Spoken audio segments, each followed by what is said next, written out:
En nuestra presentación vamos a enfocar el tema de las jornadas históricas, naturalmente desde el punto de vista de la antropología y de la filología. Nuestro proyecto de estudiar la historia de mi familia coincidió con una noticia que nos llegó de un concurso para participar en estas jornadas. Y se nos ocurrió que era una oportunidad para encontrar el contexto sociocultural para ver el significado de esta trayectoria de una familia de clase media. Entonces, este estudio combina mis experiencias locales, porque soy herenciana, y formada en una universidad en filología y otras materias, y la experiencia de un antropólogo social que conoce herencia desde hace más de 50 años.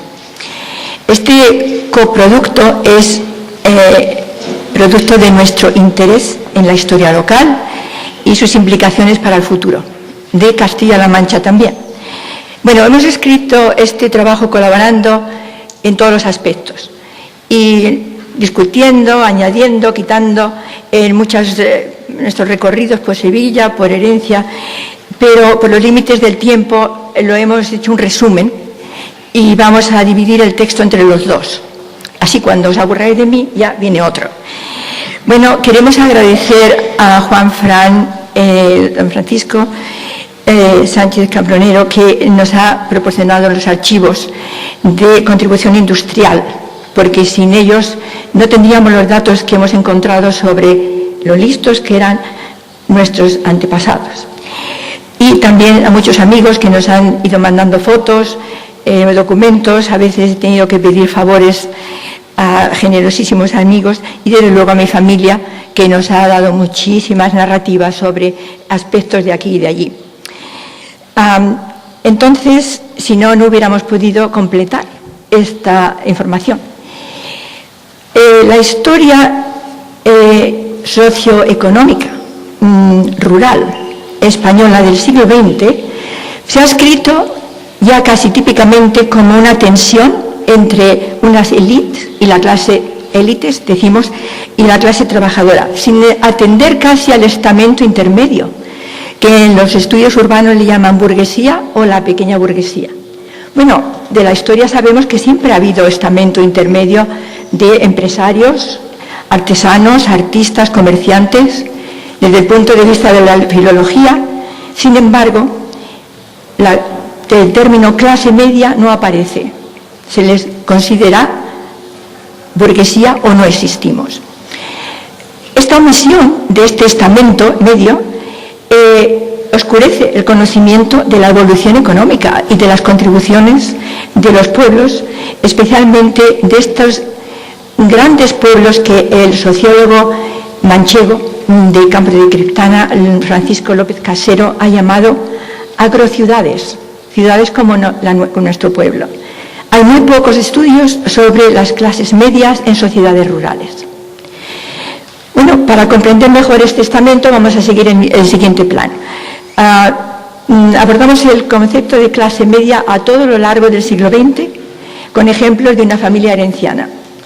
Es precisamente el papel de la familia en la movilidad social, las relaciones que hay entre las familias y la economía agrícola y los empresarios, junto a la dinámica del concepto del trabajo, lo que centra nuestro análisis.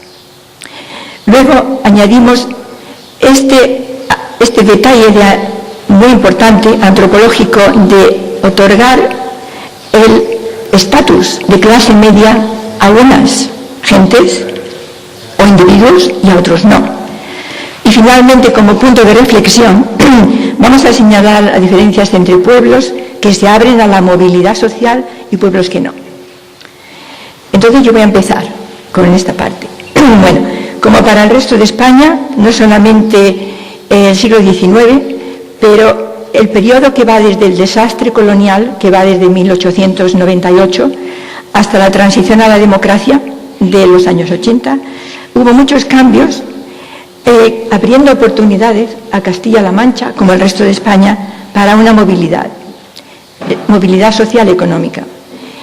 Como demuestran los estudios de Jordi Nadal, Albert Carreras y Carles Sudri, una cosa paradójica, que la pérdida de las colonias significó un aumento en demanda de productos de consumo en toda España. Hubo también aumentos de demanda de productos de consumo en el año 1929, la Gran Depresión, y durante las dos grandes guerras. Eso se comprende mejor porque las fábricas de otros países estaban cerradas. Por eso hubo demanda y España pudo participar.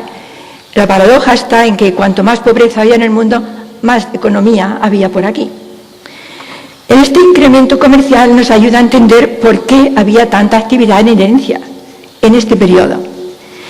Bueno, leyendo la escasa documentación que ha quedado de este periodo en los archivos locales, vemos que en el comercio de tejidos, por ejemplo, entre 1927 y 1939, que es todos los archivos que hay, contaba herencia con 15 empresarios de la industria textil, 3 de ellos mujeres, dedicados en mayor o menor escala al comercio de tejidos.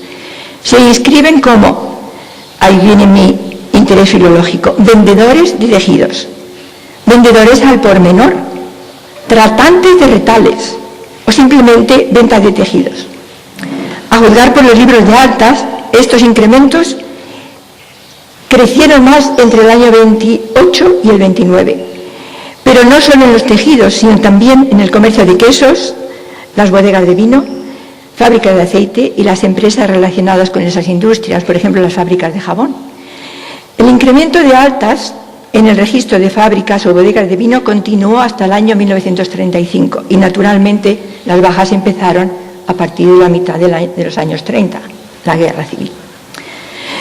Aquí hemos encontrado entre los papeles de mi padre una lista que él compuso de los empresarios que había en herencia en los años 40.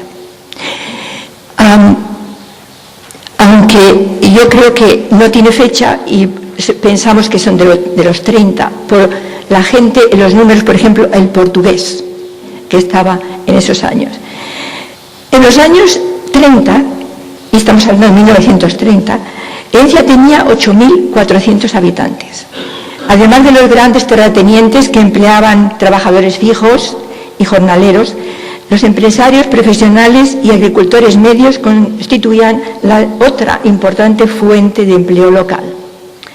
Había un gran número de empresarios, pero la situación documental sobre ellos en los archivos nos ha limitado a investigar los que más tenemos a mano, a mi familia. Son importantes precisamente porque no son únicos ni excepcionales. Había muchos más como ellos. Para nuestro argumento hemos tenido también, como dije, que completar información con los archivos familiares, que los hemos minado. El papel de la memoria familiar es fundamental aquí. Ya dijo el supuesto padre de la psicología moderna, Sigmund Freud, que a menudo, para recuperar experiencias difusas en el tiempo, hay que perturbar la memoria, darle un empujón para volver atrás.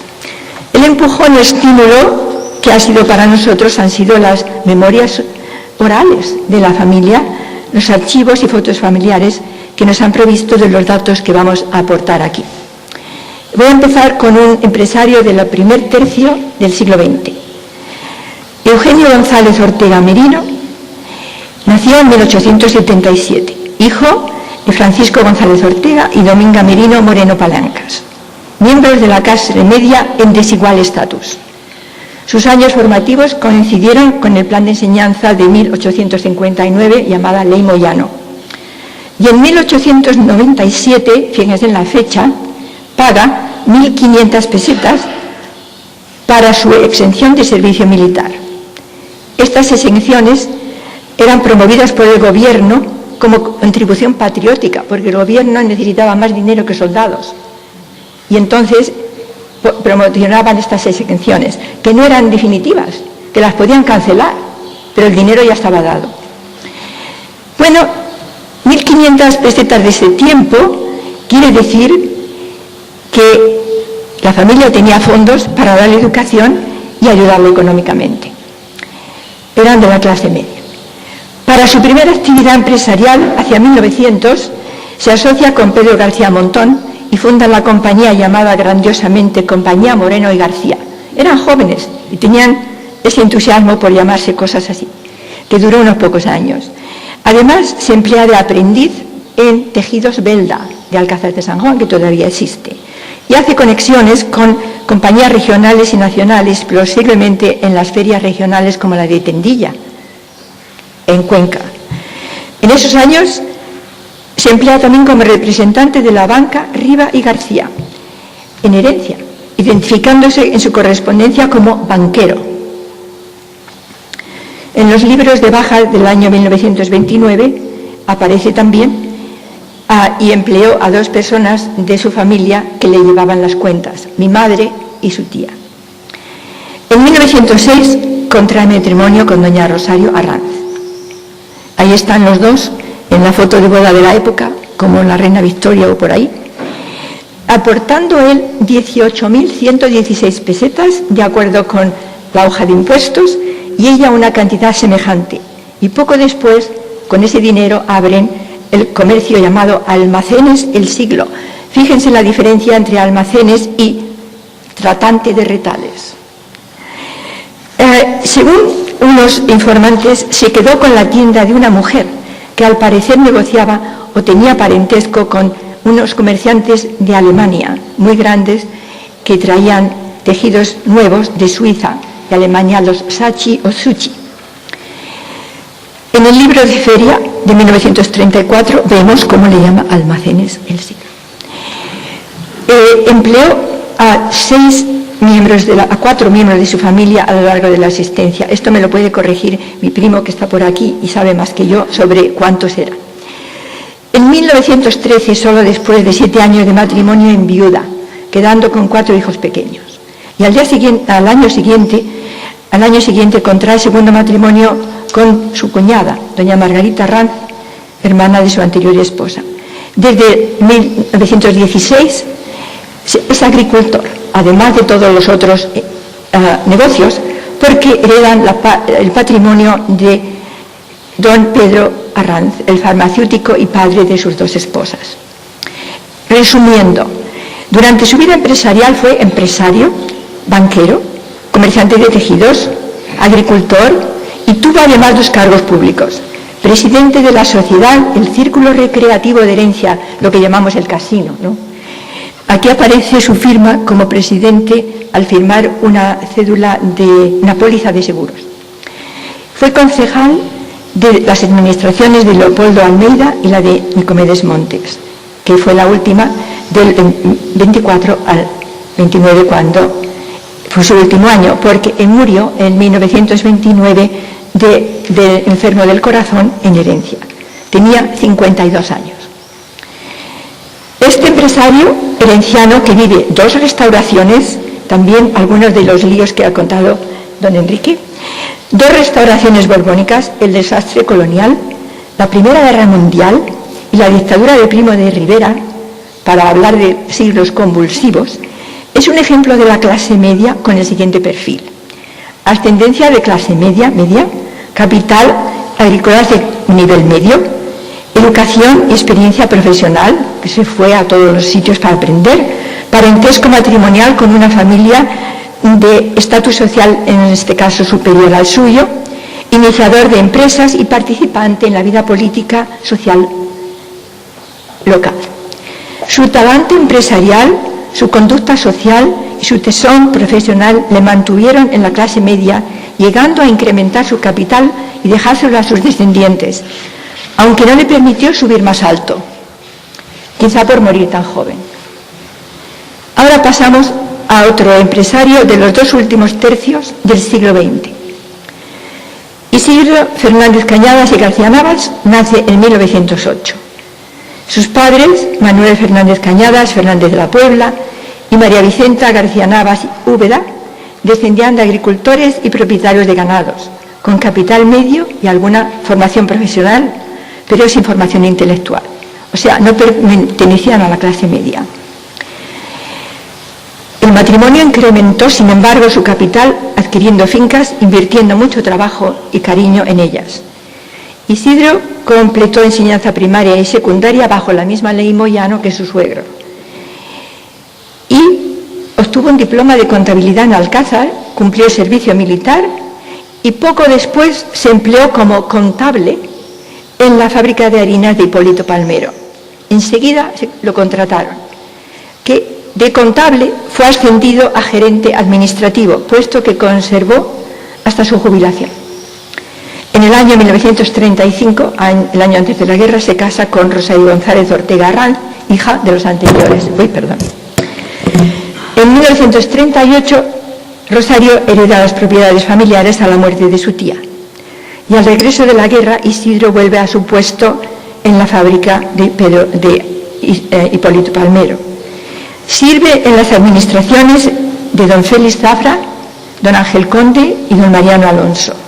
Fue durante la administración de don Ángel Conde cuando tuvo a su cargo el diseño y construcción del Parque Municipal de Herencia, inaugurado en el 1946.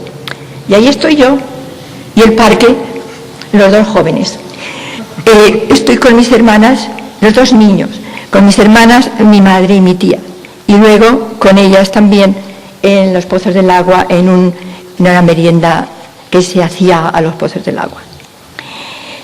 En esta misma década de los años 40, abre una empresa de almacén de maderas y el matrimonio encarga la construcción de la casa familiar en la calle Constitución, que ahora se llama Constitución, entonces se llamaba Puerta del Sol. La casa se la construyó Petronilo García Navas. No sé si eran parientes. En 1945 funda la fábrica de quesos El Quijote, adquiriendo un diploma de capacitación en industrias lácteas que concedía el Sindicato Nacional de Ganadería. Participó en ferias y concursos que promovían la fabricación de queso artesanal, pero siguiendo requisitos científicos del día. Esta fue la primera quesería con esos requisitos. Y ahí está cuando su sótano, el sótano de la casa, fue cedido para el primer concurso de fabricación de queso manchego que hubo. Y se celebró en Herencia. Todavía seguíamos bien listos, como decía. En el año 60, o sea, por cada década hizo algo. Amplía sus bodegas y funda la empresa Bodegas Cañadas para la distribución de vinos en Madrid. Y aquí tenemos una etiqueta del embotellado. En los años del 50 a los 80, el matrimonio, inspirado por varias mujeres de las dos familias, hace la decisión de invertir mucho dinero en la educación de sus 6 hijos, 5 de ellos hijas, y que terminaron sus estudios universitarios con licenciaturas, maestrías y una de sus hijas el doctorado. Aquí está la foto de la familia de clase media. En los años 70 participa en la fundación de Asaja y en los 80 consigue el seguro para los agricultores de Herencia. Y en el 1990 abre su última empresa en Valencia para distribuir harinas. En enero de 2004 muere en Madrid a los casi 94 años. La trayectoria de este empresario se diferencia de la de Eugenio en que Isidro comienza con desventaja social. Ambos tuvieron acceso a formación y educación, ambos tuvieron que usar al máximo sus recursos económicos, ambos tuvieron que diversificar sus empresas de acuerdo con las condiciones, empresas que crearon empleo local. Ambos casaron con mujeres de clase media y tuvieron comportamientos valorados localmente y socialmente, como fueron el servicio público y participación en actividades como el casino, Asaja, el queso y el seguro agrícola. Eugenio fortaleció su estatus durante su vida. Su yerno consiguió superar el suyo. El punto fuerte de Isidro fue su enorme energía empresarial y su capacidad, que fue reconocida por su promoción de contable a gerente, así como por dirigentes del entorno político, como Pedro Barato, que nos escribió una carta grandilocuente, él sufrió grandes reveses económicos y tuvo que sortear las dificultades económicas, a veces de la competencia normal en los negocios, pero también la hostilidad del entorno que forma parte de nuestro análisis de las conclusiones. A pesar de ello, subió un peldaño en la escala de la clase media y, empujado por la visión familiar de su esposa, de su madre y otros miembros de su familia, avanza más al dar educación a sus hijos, especialmente a las hijas, que en esos años, de los años 60, no era muy frecuente. El papel de las familias, especialmente el de las mujeres, en esta movilidad social es un elemento decisivo, pero a menudo ignorado en los estudios de las clases medias y las clases sociales en España. Paso a unas breves conclusiones. Esta investigación ha dado como resultado unos temas que esperamos sirvan para alentar a los investigadores locales o de fuera a poner más atención a las clases medias. Estos son solo unos ejemplos de los muchos que se podrían relatar, pero estos dos aclaran algunas de las vías por las cuales se tiene acceso a la clase media rural. No olvidamos que hay otras vías, por ejemplo, la Iglesia o el destacar de manera extraordinaria en alguna área o actividad humana, el ejército, los deportes como Iniesta, las artes. Pero en su caso, estos herencianos combinaron su educación y alianzas familiares, su visión empresarial, su contribución como agricultores, su capital medio, su formación en ciertas ramas administrativas y demostraron comportamientos cívicos y de superación social. Su importancia no solo reside en que pudieran beneficiar a sus familias, sino que fueron fuente de empleo local. En el siglo XX no solo crearon empleo, Isidro llegó a emplear a más de 24 personas en el pueblo. Pero ellos añadieron valor a la economía local, porque las ganancias, los salarios, los servicios se repartieron mayormente en la comunidad, directamente, en contraste con las multinacionales o los grandes ausentes propietarios que usualmente sacan el capital fuera. La relación de las clases medias con la agricultura fue un factor importantísimo en esos años en que se incrementó precisamente la agricultura con la Segunda República, precisamente porque ellos pudieron usar el dinero y las ganancias para crear empleo, dar formación, dar a sus descendientes y contribuir con su trabajo al bien común. Muy bien. A mí me tocan unas conclusiones de tipo analítico más generales. El trabajo en la identidad de la clase media es un tema de fundamental importancia. Usando las teorías sociales del sociólogo Max Weber y el economista Joseph Schumpeter sobre los emprendedores, intentamos esclarecer el papel del trabajo en la movilidad social. El trabajo para el empresario no es un castigo, sino una oportunidad para realizarse como persona por su propia actividad, una fuente de prestigio, de identidad y su motivación para lanzarse a la movilidad social y económica. Hablar de las clases trabajadoras y de las clases medias como si el trabajo fuera monopolio de los trabajadores manuales o agrícolas es un error común. Las clases medias también se dedican al trabajo y lo celebran. Sin embargo, históricamente, una mayor parte de las clases pudientes han despreciado el trabajo, especialmente el manual, alardeándose de no tener necesidad de trabajar. Esta actitud, junto con la leyenda negra famosa sobre España, se usa para explicar la falta de progreso económico en España y en los países del sur de la Comunidad Europea, ignorando así, y esto es nuestro mensaje, ignorando así el papel importante de las clases medias. Y continúa, es un papel que continúa a lo largo del siglo. Nada mejor que más estudios sobre las clases medias manchegas para restar fuerza a estos destructivos estereotipos internacionales. También hay heterogeneidad en la clase media. La clase media no es estable. Está a merced del éxito de la mayoría de sus actividades y siempre son muchas actividades, no es solamente una. Las graduaciones de la clase media van desde la clase media alta hasta la clase media baja, Y desde luego lo mismo se puede ascender que se puede descender. El éxito económico por sí solo no garantiza acceder o permanecer en una posición social. Según Weber, además de los recursos económicos, hay dimensiones socioculturales de las clases sociales que dependen de la concesión local del estatus. Uno no puede exigir que es de clase media. La comunidad circundante se lo confiere a las personas. Exigir este reconocimiento generalmente resulta en su negación, porque una persona tiene que exhibir conductas que concuerden con las normas sociales locales. Ser reconocido requiere participar en la comunidad, conseguir una formación adecuada para sí mismo e idealmente para sus hijos.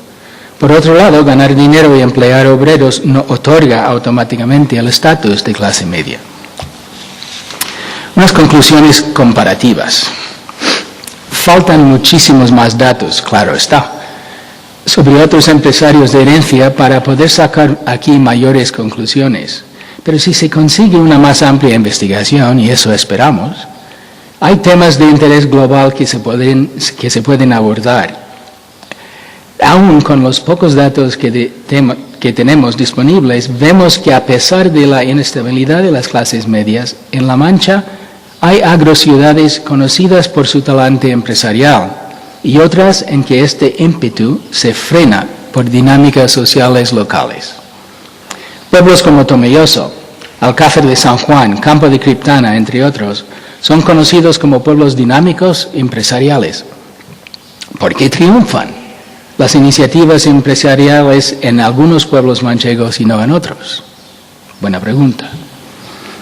En el estudio preparado para las jornadas hemos aplicado conceptos antropológicos específicos sobre las sociedades rurales de varios países a este problema.